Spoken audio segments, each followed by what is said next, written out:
Long before Rome conquered the world, there was a people who nearly destroyed it.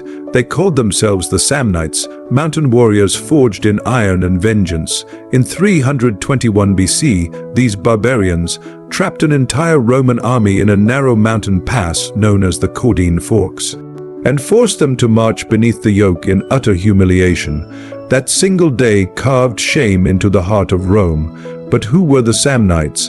How did they fight off the greatest power on earth and vanish into history almost without a trace? The Romans erased their story. Tonight we uncovered it. Cut to black, the sound of marching echoes. What truth lies buried beneath Rome's forgotten defeat? It began with a discovery deep in the rugged hills of southern Italy. Archaeologists unearthed tombs filled with strange armor, spiral, engraved bronze shields, and weapons unlike any Roman design. The craftsmanship was brutal yet beautiful, evidence of a warrior people obsessed with ritual and war. Among the relics, one item stood out, a ceremonial helmet etched with the Latin word caudium. That name had haunted Roman historians for centuries, the site of Rome's greatest humiliation. But the mystery deepened when inscriptions revealed a complex political structure, almost equal to Rome's republic itself. Were the Samnites not mere hill tribes, but a rival civilization, one that might have become Rome's equal or even its conqueror? Ancient writers spoke of them as savages, but the artifacts told another story: organization, artistry, and defiance. Who were the Samnites really, and what did Rome fear most about them? In the 4th century BC, the Italian peninsula was a chessboard of rising powers. Rome, still a regional force, sought to expand southward. The Samnites, masters of the Apennines, stood directly in their path. They were no ordinary tribes. The Samnites were a federation of mountain peoples bound by oath and honor. They fought in swift guerrilla formations, striking from the hills like shadows. Their warriors wore crested helmets and carried oblong shields, the ancestors of the Roman scutum. Ironically, much of Rome's later military discipline was learned from fighting them. The Samnite Wars would rage for nearly 50 years, testing Rome's endurance more than any conflict before. From mountain ambushes to bloody sieges, the Samnites proved that the Republic could bleed. When Rome finally won, it wasn't through superiority, it was through relentless adaptation. Rome became Rome because of the Samnites, but if the Samnites shaped Rome, why did history bury their name? Recent archaeological analysis has revealed a disturbing truth. The Samnites may have possessed a proto-republican system long before Rome. Unearthed stone tablets from Bovianum and Nola mention assemblies of the people and elected war leaders, a government that mirrored Rome's Senatus Populusque Romanus.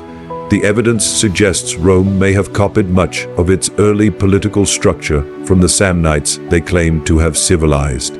Even more shocking, DNA studies link Samnite remains not only to central Italy, but to ancient Oscan and even Etruscan bloodlines, indicating a fusion of cultures that predated Roman dominance. This means the Samnites were not outsiders. They were Rome's kin, its mirror, and perhaps its blueprint. The Caudine humiliation wasn't just a military defeat. It was Rome's reckoning with its own reflection. And when Rome finally annihilated the Samnites in 82 BC under Sulla, it wasn't just conquest, it was erased. Rome destroyed the civilization that had once taught it how to fight, rule, and endure. If the Samnites had won, would the empire we know as Roman have worn another name? 1. The assimilation theory. Some scholars argue the Samnites were absorbed into Roman society after their defeat. Many joined the Roman legions, bringing with them tactics and traditions that evolved into the backbone of Roman warfare. In this view, the Samnites didn't disappear. They became Rome, too. The suppression theory. Others believe Rome deliberately rewrote history to eliminate their rival's legacy. Records from Livy and Cicero paint the Samnites as crude and barbaric, a calculated smear campaign to justify total annihilation. The cultural silence that followed was not an accident, but censorship. 3. The hidden lineage theory. A more radical view proposes that Samnite bloodlines persisted among Roman elites, quietly influencing policy and expansion for generations. Could Rome's conquerors secretly have been descendants of the very people they tried to erase?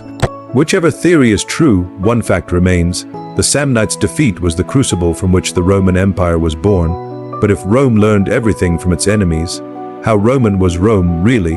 The Samnite story is more than a lost chapter of ancient history. It's a mirror to power itself.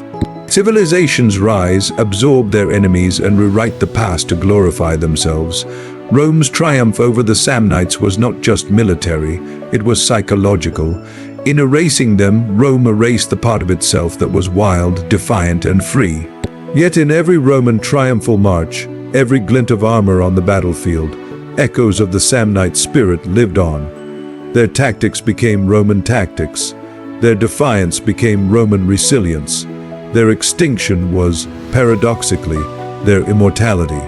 Even now, the mountains of southern Italy whisper the names of forgotten heroes, warriors who refused to kneel before destiny. Perhaps history doesn't bury the truth, it just waits for us to dig deep enough to hear it. What other civilizations, erased by the empire, still lie waiting to be rediscovered? If this story pulled you into the hidden wars of history, don't let it fade. Hit subscribe and turn on the bell, because our next episode dives into another civilization Rome tried to erase. Leave a comment below. Do you think the Samnites were Rome's greatest enemy, or its forgotten architects? Your thoughts might just shape our next investigation.